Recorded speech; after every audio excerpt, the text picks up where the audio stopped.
ازيكم يا شباب، اخباركم ايه؟ يا رب تكونوا بخير. الحلقه دي مش تبقى جديده، يعني مش هنشرح حاجه جديده فيها. الحلقه دي تطبيق عملي لكل الاضاءات اللي احنا اتعلمناها الدروس اللي فاتت. هنشتغل خطوه بخطوه ونستخدم كل انواع الاضاءه ونحاول نطلع كذا ريندر من الموديل ده. طبعا هسيب لكم الموديل ده في الديسكريبشن عشان تطبقوا ورايا اللي انا هعمله.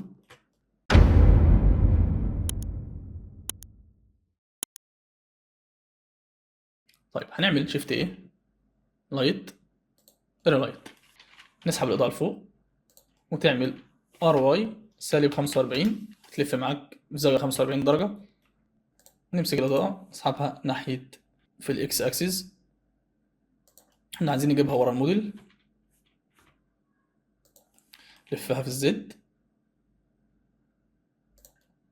تمام، ممكن نقربها من الموديل شوية، هتلاقي الإضاءة محروقة شوية. احنا ممكن مثلا نتحكم في حجم ونيجي هنخليها دايرة.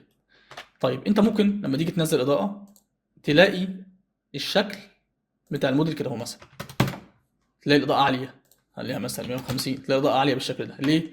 لأن انت ممكن بتكون بتشتغل على مقاس غير اللي انا بشتغل عليه. انا لما اجي اشتغل مثلا في موديل زي الغزالة دي مثلا غزالة ديكور تمثال، يعني لو قسته هتلاقيه مثلا 5 سنتي 20 سنتي. فاذا انا بفعل اليونتس، بخش هنا وبفعل السنتيمتر طبعا لان بيفرق معاك. وحجم الاضاءه لازم يبقى مناسب لحجم الموديل، يعني ما ينفعش اكون جايب موديل 5 سنتي واجيب له اضاءه 3 متر واحطها فوقيه. يعني 3 متر دي انا هتبقى مثلا اضاءه كده اهو، فده مش هينفع. اللي انا بس عايز اقوله لكم، اللي لازم حجم الاضاءه يكون او حجم اللايت يكون مناسب لحجم الموديل. نيجي نرجع الاضاءه زي ما هي 10. طيب هنيجي على السبريد. احنا دلوقتي عايزين نعمل فوكس على الموديل شويه، فاحنا محتاجين نخلي مثلا الاضاءه تخبط في الراس الموديل. ازاي؟ هتعمل شيفت تي وتحرك الماوس كده هتتحرك معاك، فانت كده جبتها على راس الموديل. تمام. بتيجي هنا على السبريد، انت لو قلنا السبريد خلي مثلا هو 180 خلينا 50، هتلاقي الاضاءه عملت فوكس على الحته دي. يعني كل ما تعلي السبريد هتلاقيها بتفرش معاك، تقلل هتلاقيها بتركز في حته معينه، تخليها 50. تمام.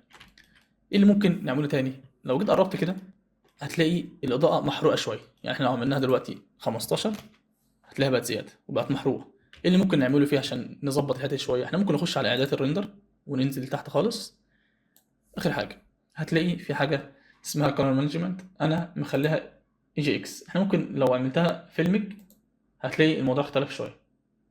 في الكيرفز، يعني لو انا فتحته لفوق هتلاقي الموضوع فاتح، فانا يعني ده على فكره باي ديفولت، ده الديفولت بتاعه انا اللي كنت معدل فيه، فبيكون الوضع مختلف جدا. لو نزلناه شويه شوف إيه اللي بيختلف، هتلاقي الاضاءه بتقل شويه. طبعا الناس اللي عارفه فوتوشوب عارفه يعني ايه كيرف وعارفه ازاي تظبطه. طيب انا دلوقتي عايز ازود الاضاءه الناحيه التانيه، فانا ممكن دلوقتي اعمل شيفت دي، وعشان اخلي الاضاءه تلف حوالين الكرسل عشان تبقى حوالين الموديل بطلع فوق بعمل 3 دي كرسل. طبعا انا محتاج ارجع الاضاءه شويه اللي هي اللي انا لسه منزلها، واعمل ار زد.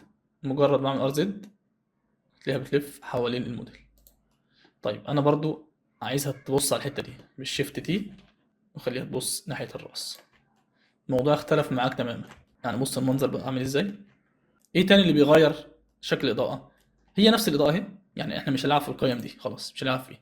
هي نفس الاضاءه. ممكن امسك الاضاءه دي واروح عامل اس واي واي اهو.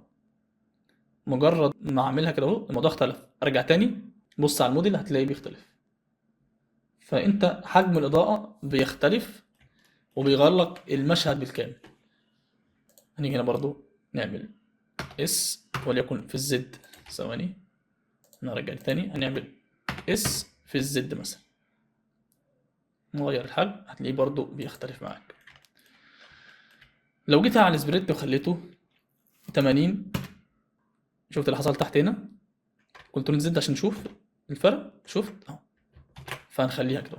انا عاجبني الريندر ده، بس طبعا انا شايف الحته دي محروقه زياده، فانا هقلل هنا الباور اخليه 10 واروح عامل ريندر للمشهد ده. اف 12 اختصار لريندر. انا دلوقتي ممكن اعمل سيف، تعمل ايمج سيف از. تمام، دي كده احنا عملنا اول اضاءه. تعالى نحط اضاءه في الحته دي، ننور الجزء اللي تحت ده. هنيجي برضو نعمل هنا شيفت دي ونطلع فوق كيرسل ونعمل ار زد ونبص كده اهو، ونعمل شيفت تي ونتجه على الموديل. طيب كده انا حرقت الموديل خالص. لو انا مسكت الاضاءه دي هتلاقي اعمل جي زد زد وفضلت ابعد. انا دلوقتي بنور الجزء ده. طيب انا عايز اخلي الاضاءه دي تنور الموديل ده بس. فاكرين اللي انا شرحته واللي هي اسمها لايت لينكينج؟ هتيجي في الاوبجكت داتا بتاعت اللايت وتنزل تحت هنا اهو على الشيدنج، هتلاقي حاجه اسمها لايت لينكينج تضغط عليها وتعمل نيو. مجرد ما تعمل نيو هتلاقي النودز دي ظهرت. ايه اللي بتعمله؟ بنشوف الموديل اللي انت عايز تنوره وبتحطه هنا. وانت ماسك الاضاءه تمسك الموديل ده والاضاءه ممسوكه وتروح جاي سحبها. اول ما تسحبها هتلاقي الاضاءه اختلفت 140 درجه. ليه؟ لان هي اثرت في الموديل ده بس. احنا القرن طبعا لسه ما حطيناهوش، هنمسك القرن ده نحطه معاهم هتلاقيه اتفعل الاضاءه بتاعته. عشان تعرف قبل وبعد هنيجي نشيل الاضاءه دي تاني، هنشيل الموديل ده هتلاقي الايرا لايت منورت القرن بس. طب نحط الغزاله تانية معاهم هتلاقي الغزاله نورت. فهناخد برضو ريندر من نفس الزاويه دي، نعمل ريندر ايمج، هنعمل سيف للصوره، سيف از، ده الريندر التاني بتاعنا. طيب هنشيل الاضاءه دي كلها. طبعا احنا كده عرفنا استخدامات الايرا لايت. احنا دلوقتي عايزين نحط سبوت لايت ونحط عليه جوجل لايت. تمام. هنيجي هنا مثلا الموديل ده، نعتبر الموديل ده واقف على مسرح، وهنعمل شيفت ايه لايت ايرا لايت، ونيجي كده اهو ونرفع الايرا لايت بالمنظر ده. نصغر، هننزل الايرا لايت كده اهو، كده وضحت شويه. لو جيت عليت الإضاءة هتلاقيها معاك من المنظر ده. ممكن تاخد ريندر، أنا عجبني الريندر ده برضو، تعمل سيف از، ريندر رقم 4. هنيجي تحت هنعمل يوز نودز، ونخش على السترينس ونختار ايمج تكتشر، ونيجي على اوبن وتخش هنا اهو. هسيب لك التكتشر ده في نفس الملف. اختار مثلا، نختار دي. طبعا احنا قلنا اللي هي مش هتظهر غير لما نخش على الشيدر اديتور ونعدل فيه. لما نضغط على كنترول ونعمل كليك يمين على الخط ده، شفت السكينه اللي ظهرت دي؟ بنقطع دي، هنمسك الكلر بالكلر نوصلها، هتلاقي الجوب سلايد ظهر معاك بالمنظر ده. ايه اللي ممكن اخده هنا؟ انا ممكن لو عملت ان فيو كاميرا فيو عشان اتحرك في المشهد براحتي. لو انا عملت كده اهو وعملت كده اهو، شفت اللي حصل؟ طيب في حاجه، انت لو جيت في النودة هنا، لو جيت هنا مثلا وضغطت على النود دي وعملت كنترول تي هيظهر معاك المابنج. لما تعمل روتيشن في اتجاه الزد بتحرك الرسمه اللي جوه. يعني هنيجي في اتجاه دي اتجاه الواي، مش عايزين اتجاه الواي، احنا اتجاه الواي صفر، احنا عايزين اتجاه الزد. اول ما تغير هتلاقيه بيتحرك يمين وشمال، تقدر تتحرك وتغير المشهد بتاعك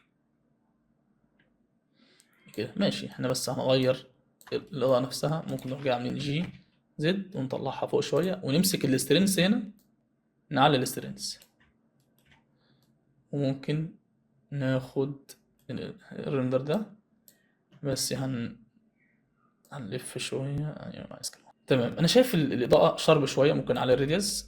لو عليت الراديوس بالمنظر ده هتلاقي الاضاءه بقت تحفه معاك كده. شايف الرندر؟ خد برضو رندر كده، نعمل رندر ايمج، نعمل سيف از. طبعا تقدر تلعب في الاضاءه زي ما انت عايز، ممكن تخلي الباور هنا 500 براحتك، يعني جرب اللي انت عايزه، خد كذا ريندر، حتى مش لازم ان انا اعمله انت تعمله. اتحكم في الراديوس كل ما تخففه، يعني انت لو خفيته هتلاقي الظل خف على الاخر. ممكن تمسك السبوت لايت تجيبه شمال شويه هتلاقي الخيال بتاعك بيختلف، يعني عملت كده هتلاقي الظل بتاعك بيختلف. حركته كده مثلا، مسكت اللايت وعملت شيفت تي هتلاقيه جه هنا، وتلاقي الخيال واخد جنب شويه. هنقلل الراديوس شويه عشان نشوف الجوجل سلايد بتاعنا. تاخد برضو ريندر من الزاويه ده. طيب